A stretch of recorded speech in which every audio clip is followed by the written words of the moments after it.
What's going on, GBA fans? My name is Berk, and today we'll be bringing you the Week 7 Power Rankings for the GBA Season 6. And as always, I'm here with, this someone. I don't know. Introduce yourself. I'm a trash bag, apparently. I don't know. Oh. Me and Trash Bag are going to be going through the Power Rankings this week. At my number 16 and your number 15, we have the San Jose Dumpster Fires. Now, before anyone says, oh, why are you calling it a dumpster fire? Tom and I had a deal, alright? 6 losses, dumpster fire, alright? He didn't upload his video, so I don't really have much to say. But I did talk to him, and a few things like, he didn't go for the Iron Head flinch on the Landorus. If he actually got the flinch, then he would have been in such a really good place to win. But I know in Lars's video, Tom said, he was afraid of Scarf Landorus. If your only way to win is to go for hacks, I guess you go for hacks. Starmie didn't actually do anything that battle, and Mammothswine actually did do something that battle, which is really surprising. I really have not much to add because, yeah, there was no video to watch to actually know what his thought processes were on things, and I didn't talk to him in call.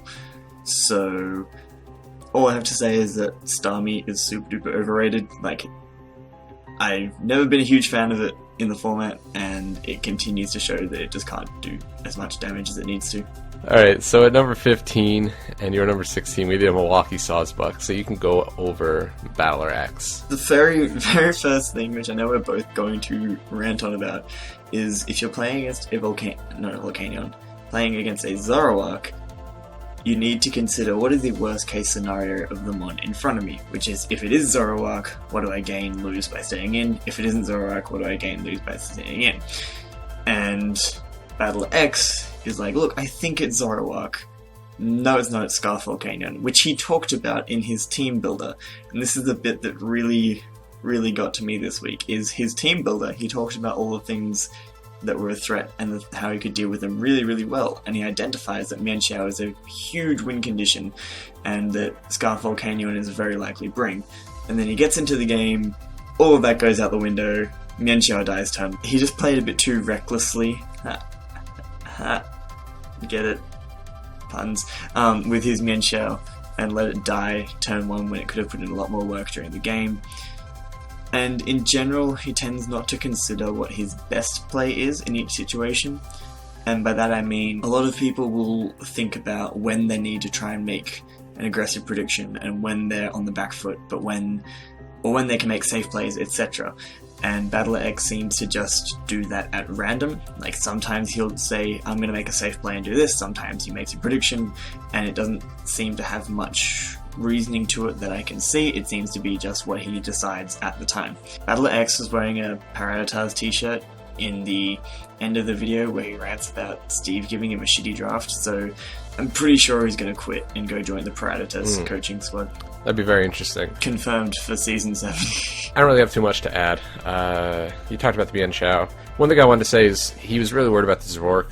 In the beginning, everyone's worried about the Zoroark, but then he falls to the same trap a lot of people have been. Helios gets brought in on the Electivire. It's like, you just reveal Cross Chop. Why would he bring in Helios? He can't even Volt Switch out.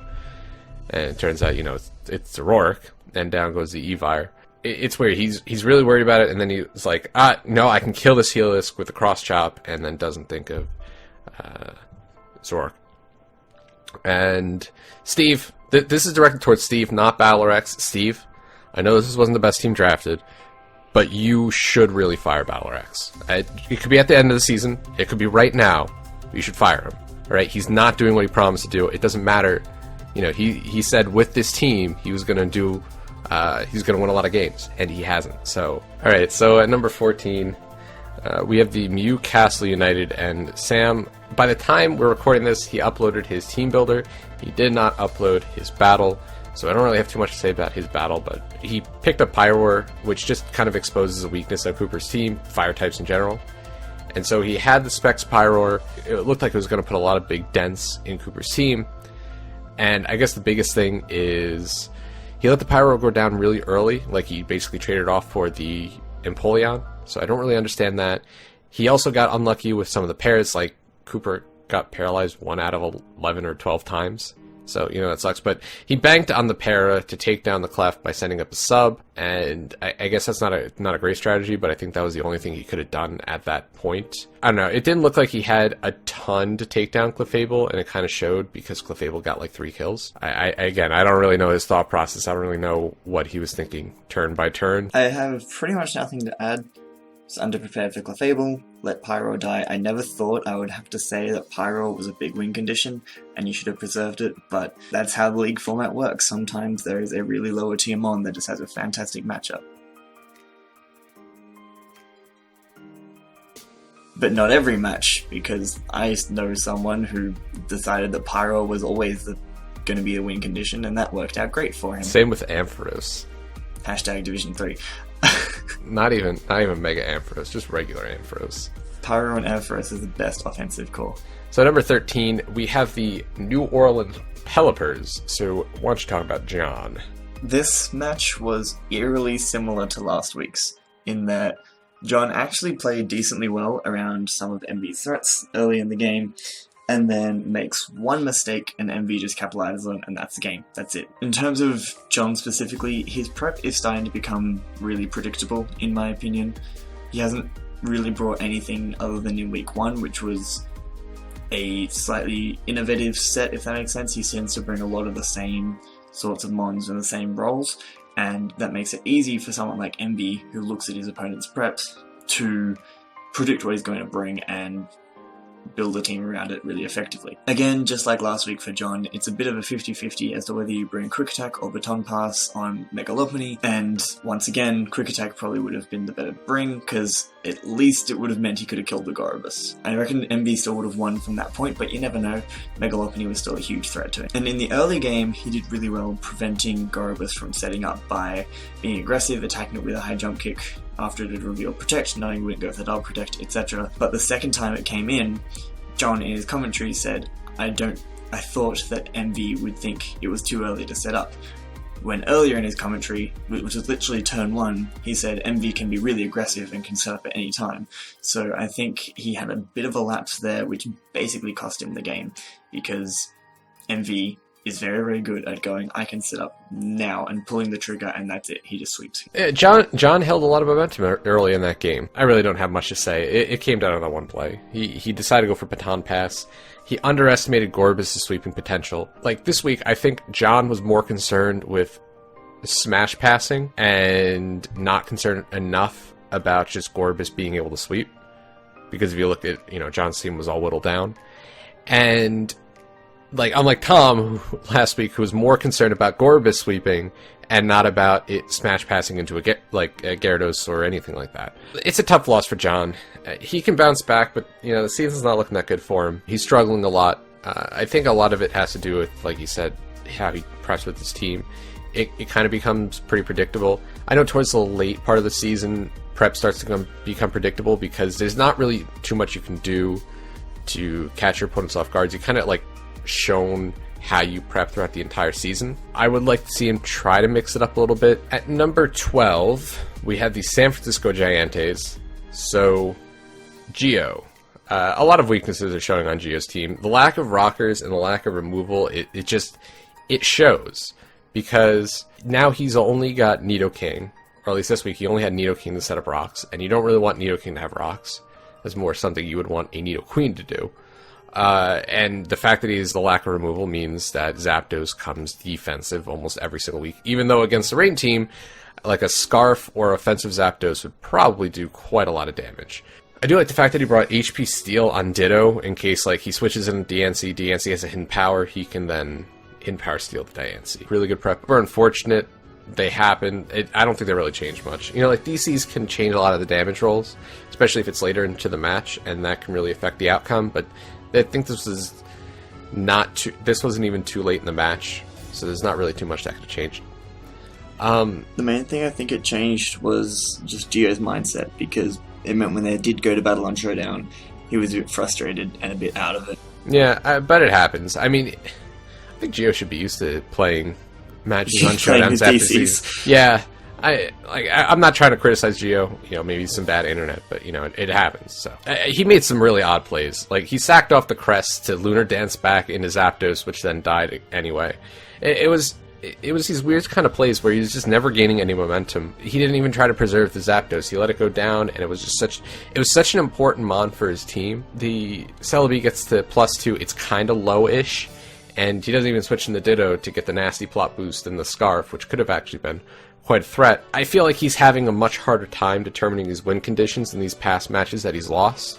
He doesn't realize what he needs to win. And this week, he definitely needed that Zapdos. And I understand, sometimes it's hard to understand what you need to win against an opponent like Chimpact, who he changes up his playstyle so often that it's like, okay, I've honestly no idea, how he's going to be playing this match, so I don't really know what I need to win.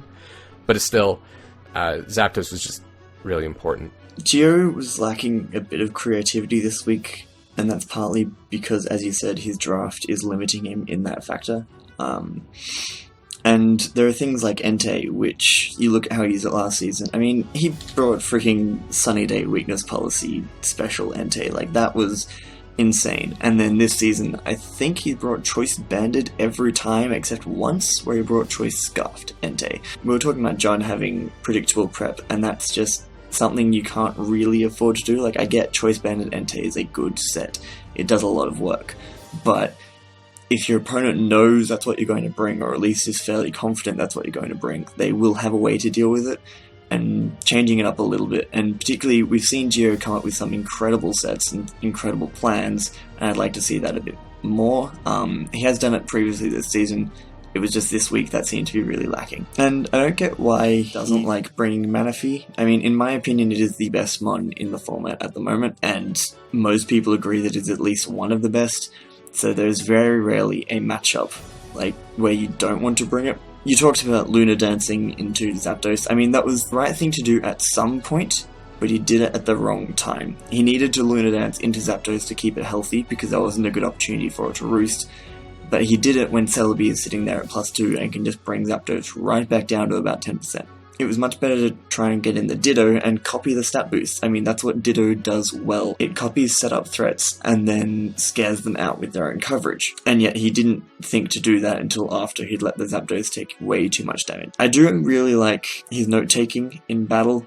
He calcs everything to try and scout out sets. He counts weather turns. He notices if he pulls a double switch, who switches out first, so he knows what outspeeds what, etc. And that's really good, and it's something that everyone should do, is just write those sorts of things down so that you don't forget them. And I also really like that even right at the end of the game, when he pretty much had no chance to win, he was looking for what is the, like, even if I only have a 1% chance to win, what is that 1%? How do I get that to happen? And trying to make it happen. Unfortunately, Chimp was too good for that and just played around him. At number 11, we have the Real Moril. Talk about Miguel. I don't know how many times I've said it, but at least 3, probably more times since the start of the season, and I will just say it again. Miguel is rusty. He is not the same player that we've seen in previous seasons because he's not as into Pokemon as he used to be. He's playing a lot more Duelist and playing a lot less on Showdown, and that just means he's not as used to identifying win conditions, pivoting around threats, etc., and it's showing in his GBA battles. The biggest thing I found strange about this is a lot of what he said was spot on. He kept saying he needed to preserve something for the Heracross at the end to stop it from sweeping, and he had the defensive Golok to try and deal with it. I mean, sure, it was toxic, but at least could have taken a Mega Horn. I haven't calculated it, but I'm fairly sure it could have taken a +1 Mega Horn and done a lot of damage back with Fire Punch at least. But then he sacks it off. So he kept talking about what he needed to do really well, and then just not actually doing it. Towards the end game, when there's Hippowdon about to die, and he knows it's only Excadrill and Heracross left, the better thing to try and do would be to try and stall out some Sand before killing the Hippowdon, just so that Sandrush Excadrill can't sweep you, and you can rely on something other than the Uxie to take it out, so then you can use Uxie's Tega Berry to deal with the Heracross. And that's the sort of thing which Miguel in previous seasons would have identified and done really well, and this season just hasn't been there as much. And this is the thing, he's still able to identify the threats on both his team and his opponent's team really, really well, and predict sets really, really well. But then he's just not making the correct plays to counteract that. Yeah, I think I said that before.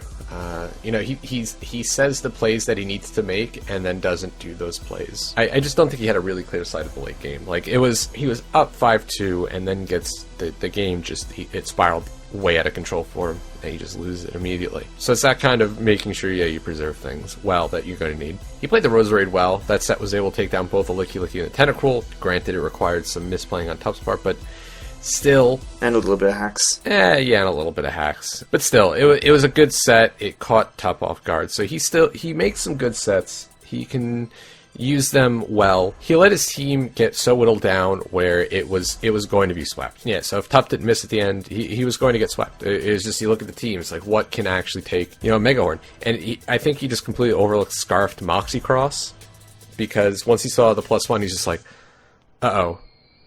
I thought this was going to be Guts. He's still overlooking some, I think, obvious sets in planning and not being able to preserve what he needs to stop them.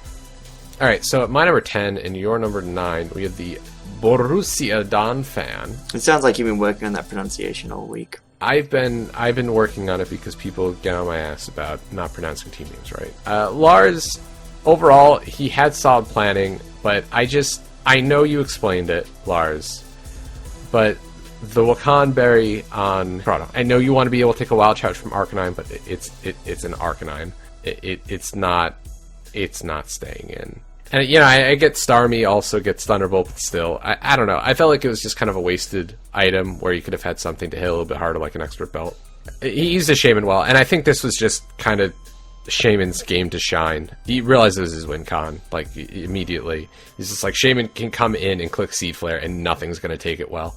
So he preserved it so well throughout this match. Every time he's like, I got to keep it in range where it won't die from an Ice Shard from Mamoswine, so that if the need comes at the end, I can send it in, take the Ice Shard, kill the Mamoswine with a Giga Drain, and then get my health back up. I think Lars played this game really well. I mean, he played the Shaman, I would say, almost perfectly. He played well around the Cobalion. It could have possibly swept him at the end, had some hacks happen, but you can't really plan for hacks, so, he made sure it couldn't sweep him. I think Lars showed what I think teams below him need to show, is a clear sight of the late game, what you need to preserve, what you need to use to break through your opponent's team, and have a clear sight of what your win condition is, not just in team planning, because we all plan, and then in planning we say, this is my win condition.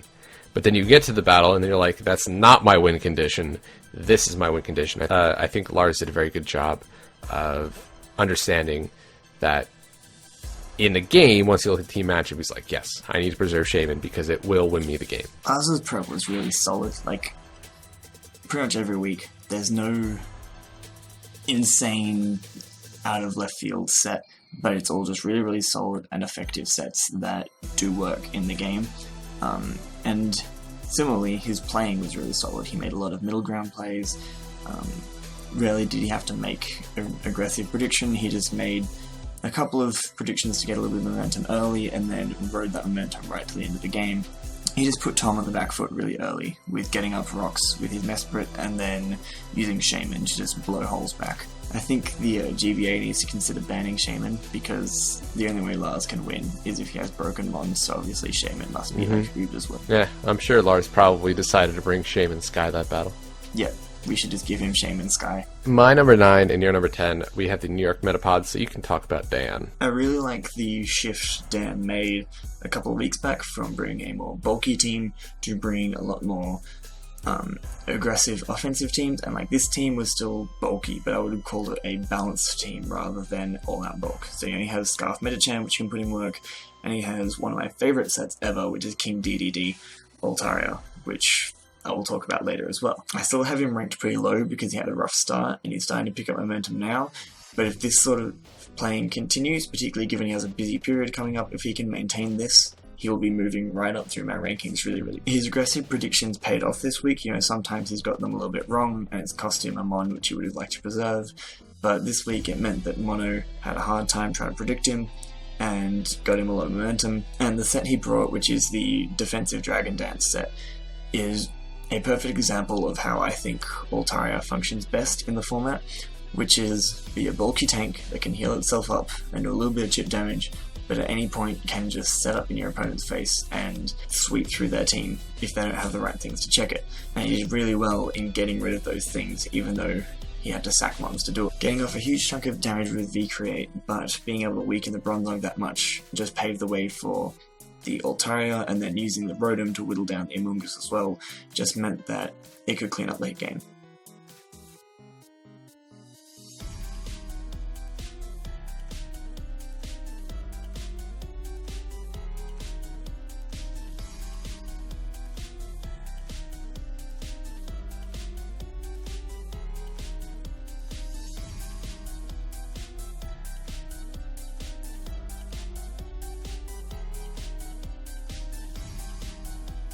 I also like the fact he continues to bring knockoff on Ferrothorn because it's a really useful utility move to have. Dan, I think, played very well this week, and he planned very well. Of course, the week after I say Dan doesn't use offensive Megas well, Altaria gets 3 kills. But it was built defensively. So it's a defensive Mega that's set up, so you're still fine. Alright, okay, so I'm still not technically wrong. I mean, you're always wrong, but... I like the Scarf Baton Pass Metacham. Really good at getting momentum, force a switch, Baton Pass out. And I think, like, the thing was, Mono had a lot of what you would consider counters to Mega Altaria. And yeah, he still brings the setup Mega Altaria. He's just like, instead of looking at the team and saying, well, I can't bring Mega Altaria because he's got Bronzong and Amoonguss, and I'm just not going to be able to do much damage to them, he says, I know he has these. Let me just bring things to get rid of them pretty easily. And then just have Altaria in the late game, because then he can't really do too much to it afterwards. His plan for the game was, I think, really on point. Ferrothorn did things. Knockoff. Good. You know, again, just like Lars, he realizes win con. You know, that Metacham, it was used it very well to put on pressure. It didn't get a ton of kills, but it was something that he needed to preserve to make sure that Mono is never comfortable. You know, it can come in at any time, click high jump kick, and deal a lot of damage. One thing I want to say, he got a little bit too paranoid around the PZ. He was like, it could be Trick. He didn't switch in his Chansey because it's like, what if it's Trick and then it has Nasty Plot and Agility? And I'm just like, calm down a little bit. Trick plus Double Dance is a little bit much for a set. Although, if that would have actually worked, that would have been beautiful. Much better playing than previous weeks, and if he keeps this up, he keeps winning. At number 8, we have the Utah Jasmine. And Cooper knew that the acupressure set was coming, so he's like, I gotta bring Sableye to bring back the hate on my side. And so he did. He brought, what was it, Maximum Scumbag Sableye with the... Well, it wasn't Maximum. It was Confuse Ray over Swagger. Yeah. I think he doesn't want to use Swagger anymore. But he still had, like, what was it, like, Confused Ray Will-O-Wisp and then, like, Sub or something. It was... I don't think it actually did anything in the battle. It just kind of got sacked off. But, you know, it was there. It switched into a Fire Blast and lost all of its health. Because Sableye is a little bit fragile. I like the Choice Banded Staraptor. There are literally no switch-ins to that thing. I mean, it's a Choice Banded Staraptor.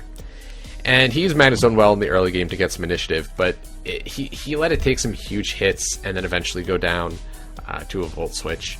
I'm really ambivalent towards Magnezone. I think it can be used well, and he's been using it decently well, but at the same time. And he relied on Clef to take hits. Anytime he didn't know what Sam was going to do, he always made sure Clefable was on the field to take the hits, which I think was really good playing by Cooper, because he wanted Clefable to take on the unknown. If he didn't know what something was going to do, it was going to be Clefable to take the hit, because Clefable was his most reliable wall. He knew Pyro kind of just shit all over his team, and he played well around it. I mean, he knew that he could trade off with it, his Empoleon for the Pyro, and he's like, I'm perfectly fine with that, because Pyro destroys me, but Empoleon's not really going to do too much for me this battle.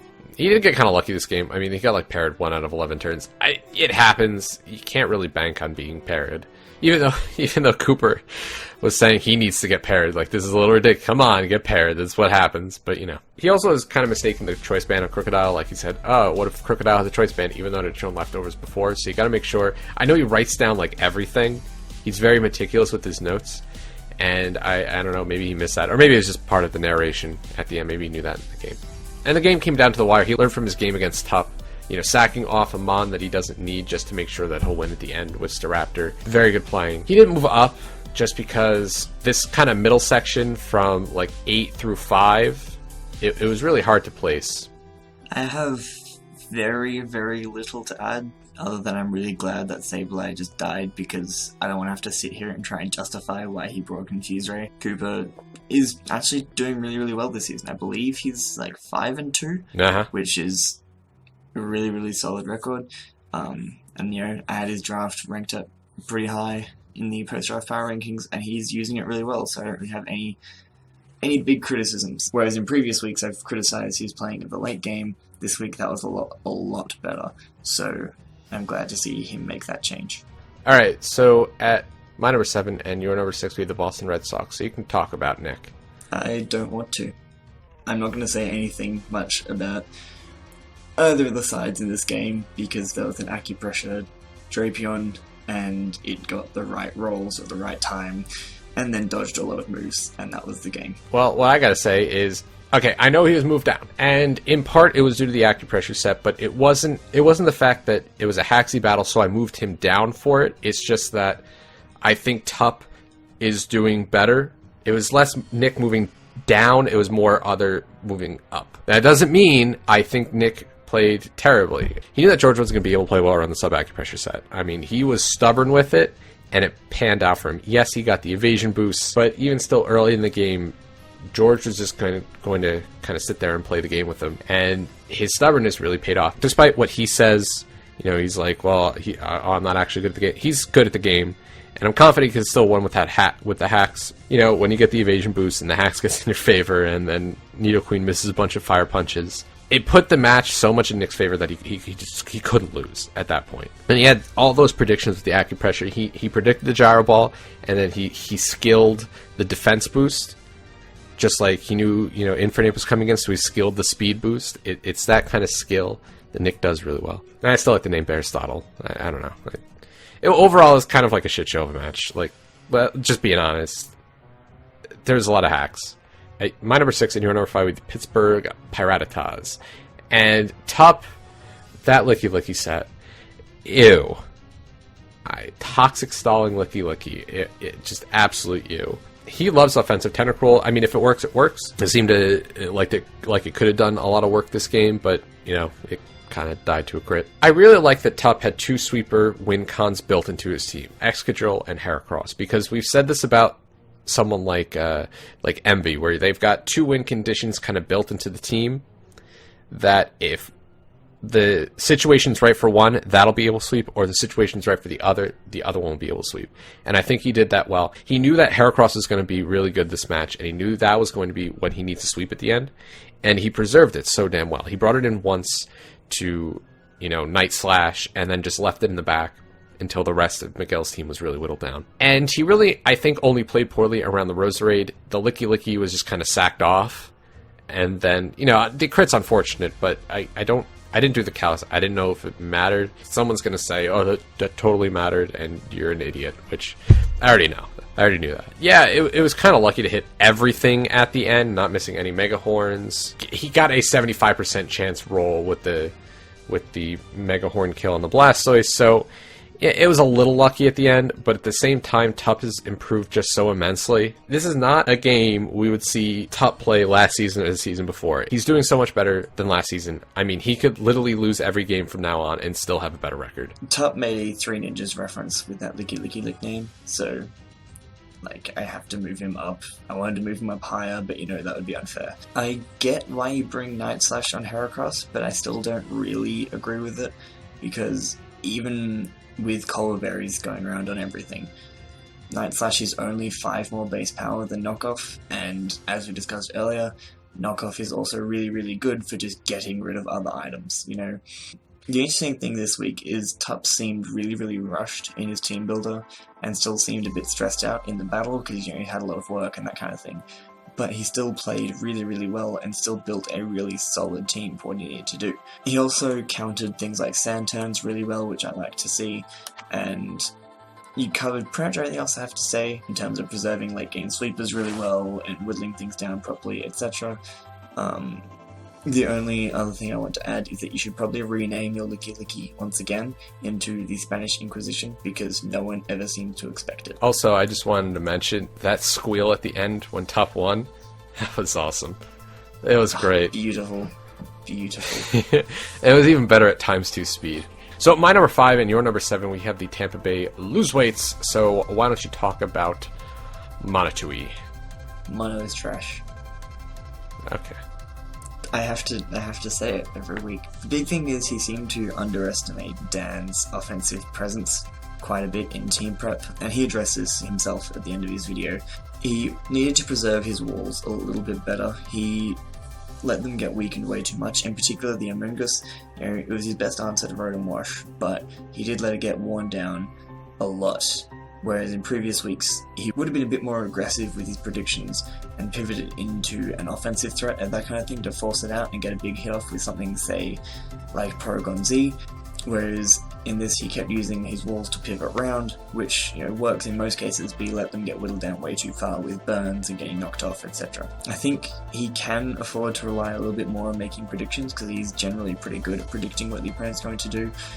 For example, you can switch into Garchomp on an obvious V-Create, and then scare it out and get off a big chunk of damage. The big thing this week is, in particular in team prep, he got too caught up in the fact that Dan's team is slow, and we've talked about this a lot, is Dan's team is very, very slow, but he has viable Scarfers, and he has things that can set up speed, he has sticky webs, etc.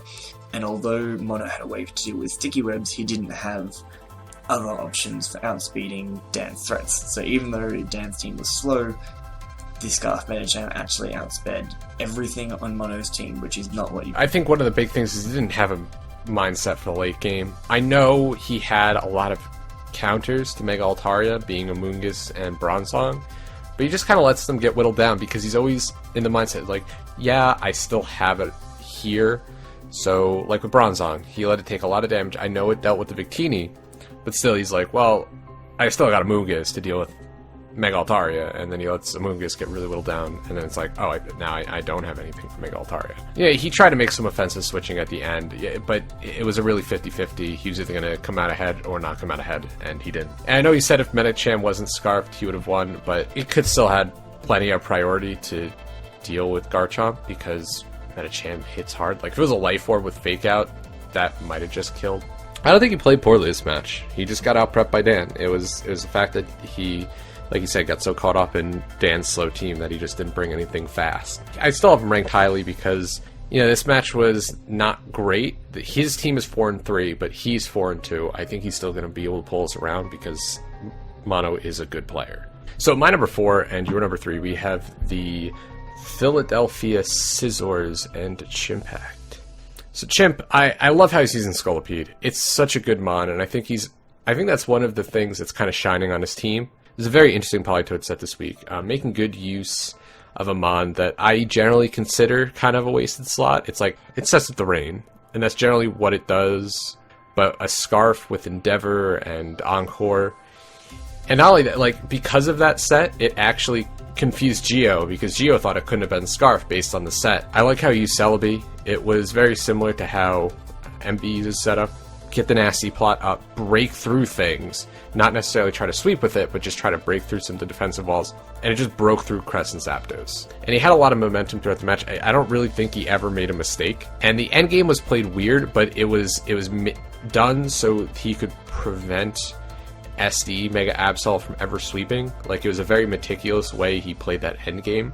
And I think that's really good. Chimp showed a lot of good forethought at the end game. And again, it's another change of game plan this week. And he's doing much better in the beginning of the season. I think even though his team is still just, he's like back next season, and he drafts a good team, oh my god, he's going to be a gigantic threat. Even more so than he is now. Yeah, I have to agree. Chimp's really, really grown on me this season as a huge threat. I'm really impressed with his battling and his playing and his prep, etc. The draft is still a bit underwhelming, in my opinion. One thing I really liked this week is he brought 2 Mons with Stealth Rocks and no hazard removal, because he's noticed that Geo very rarely brings Stealth Rocks, and wanted to force that Zapdos to take 25% in defog whenever it could. So that was a really smart thing to bring, knowing how Geo tends to prep. He was also really, really well prepared for Ditto, in that every single thing on his team, and he actually went through at the end of his team builder and said, if Ditto becomes this, I have this and this for it, for every single mon on his team. He had more than one check to his own mons, which is really, really impressive. At the end game, as you mentioned, he realised that Mega Absol, if it got up in SD, could still potentially sweep him, and so played around not letting that get set up in any way. As opposed to previous weeks when he's brought a bulky team, it's worked really well. This time he brought an offensive team and it worked really well, and that's just the thing that I will keep going on about with Chimp for ages. That is just really impressive, is his ability to just play any type of playstyle, which just shows he's been playing a lot of Pokemon for a long time. I'm also very, very surprised how well Diancie has done, actually, because I honestly thought it wasn't going to be very good, and he has shown me that Diancie can actually be a huge threat if it's played correctly. I mean, Diancie's good. Base 160s in offenses and 110 speed, that's going to hit hard. Alright, so at my number 3 and your number 4, we have the San Francisco Arcaniners. You know, George put in a lot of work prepping, but he didn't prep for a possible acupressure set. And, I get acupressure and get evasion boosts. Nick didn't get them early on, and I don't think George was taking advantage of that.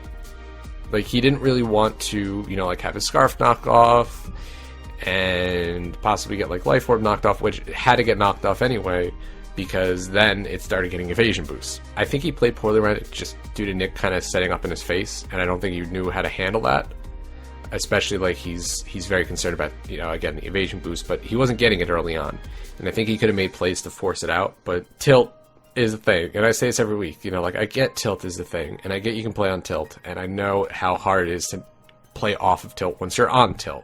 You have to take a step back and still say, what's my best move? And if it was trying to set up some Hone Claws with Nidoqueen, enough that Fire Punch wouldn't miss 3 times in a row, that's what you gotta do. But, and yeah, missing Fire Punch 4 times is pretty garbage, and I know he's going to bounce back, but you can prep for the decently common sets, and I think he had the haze to make sure setup didn't happen, but I don't think he played to it, where he prevents the setup and then switches into something to make sure that then it can't take advantage of the setup. Karma owes George so much for that battle, because it was acupressure getting lucky and then just missing, and it was just really sad to watch. So number 2, we have the Atlanta Hawluchas, and before you say anything, because I'll let you talk about him, the team builder was amazing, and I don't want to hear anything about it, because there couldn't have been a better team builder. The team builder was disgusting. Disgustingly good. Literally the worst thing I've seen ever. Just, if you upload a team builder like that again, Fizz, I had to get a bucket and just puke into it. God. I don't want to see that kind of pandering again. But honestly, talking about Fizz properly, he recognized that a hyper-offensive team just kind of destroyed the Source Bucks. He said that he tried to build a balanced team, and it wasn't working out, so he was like, you know what, I'm going to do what I do best, and just nuke everything. The mixed element set was a really good bring, because Draco Meteor just destroyed Battler X's physical walls, which is really, really smart. It was able to just earthquake pretty much everything else. Really, Fizz just had a lot of momentum from the early game, because Scarf Volcanion was just such a huge threat to Steve/Battler X's team, and he used that, just got a lot of momentum early, and then just sat on it, and didn't make any bad misplays, capitalized on Battler X's mistakes, and just won the game really cleanly. Yeah, this was a very, very fast game. 16 turns, I believe. Yeah, I didn't say when I was talking about Battler X, but man, I've never seen someone lose and someone win so quickly. And it was just turn 1, he just takes the momentum and then just kind of wins. There's really not too much to say about it. I do like the mixed ments.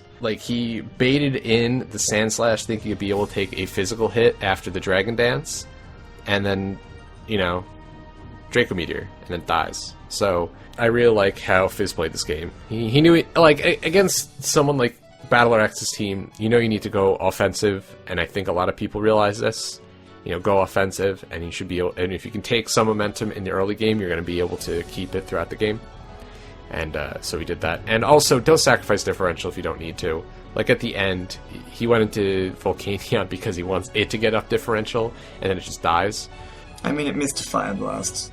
Like, if the Fire Blast hit, yeah, it's good, but it was still a risk that he didn't need to take. I get you want to have Volcanion in the top 5, it's not getting there. I'm sorry.